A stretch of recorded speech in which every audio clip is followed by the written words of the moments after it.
Lanzan dinero desde el cielo, billetes falsos, pero con forma de esperanza. No importa si valen algo. Lo importante es que los veas volar. Eso es el sistema. Te entretiene con promesas. Te distrae con espectáculos. Te acostumbra a correr detrás de papeles sin valor. Nos educan para consumir, no para pensar. Para obedecer, no para cuestionar. ¿Y si todo este progreso es solo un show desde el helicóptero? ¿Y si lo que llaman ayuda es solo control? El sistema no te quiere libre, te quiere entretenido, dependiente, silencioso.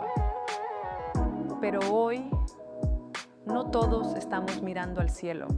Algunos ya estamos preguntando, ¿quién pilota ese helicóptero y por qué?